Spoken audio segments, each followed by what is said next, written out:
Halo teman-teman, jumpa lagi bersama saya. Di video kali ini kita akan membahas tentang pasar modal. Pasar modal itu sendiri adalah pasar keuangan untuk dana-dana jangka panjang dan merupakan pasar yang konkret. Dana jangka panjang adalah dana yang jatuh temponya lebih dari 1 tahun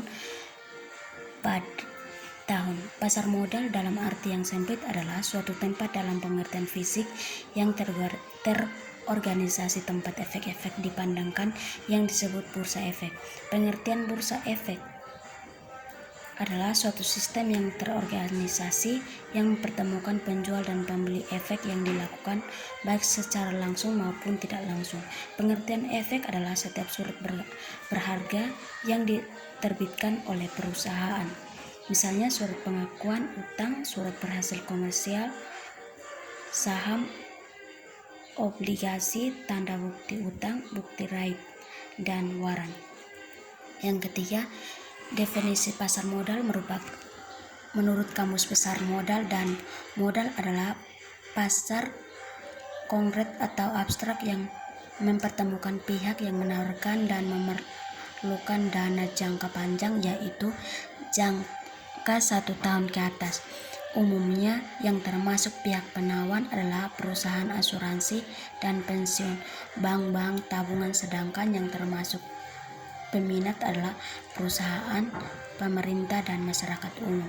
Selanjutnya, lembaga-lembaga yang terlibat di pasar modal. Yang pertama, BAPEDAM atau Badan Pengawas Pasar Modal. Yang kedua, lembaga penunjang pasar perdana. Yang ketiga, lembaga penunjang dalam emisi obligasi. Dan yang keempat, lembaga penunjang pasar sekunder. Yang ketiga, proses penawaran umum atau go public.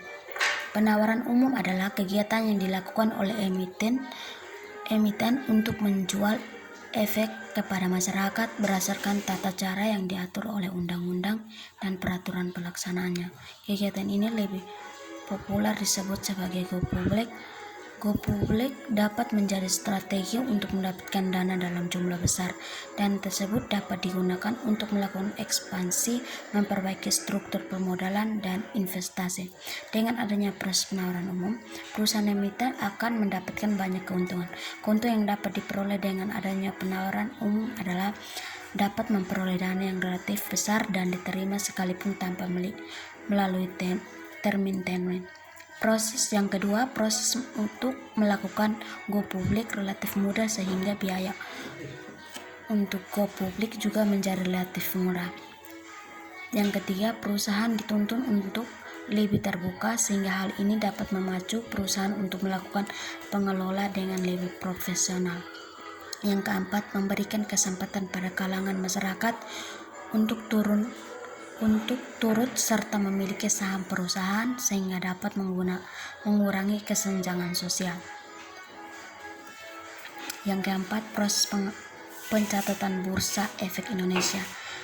Proses pencatatan efek di BEI dilakukan secara pernyataan efektif oleh PAPEPAM dan emiten bersama dengan penjamin emisi telah melakukan penawaran umum. Maka yang pertama, emiten mengajukan permohonan pencatatan ke bursa sesuai dengan ketentuan pencatatan efek di BEI. BEI melakukan evaluasi berdasarkan persyaratan pencatatan. Jika memenuhi persyaratan pencatatan, BEI memberikan surat persetujuan pencatatan. Yang keempat, emiten membayar biaya pencatatan. Yang keempat, BEI mengumumkan pencatatan efek tersebut di bursa. Yang kelima, Yang keenam, efek tersebut mulai tercatat dan dapat diperdagangkan di bursa. Yang terakhir, produk pasar modal. Yang pertama, reksadana. Yang kedua, saham. Ketiga, saham preferen. Dan keempat, obligasi.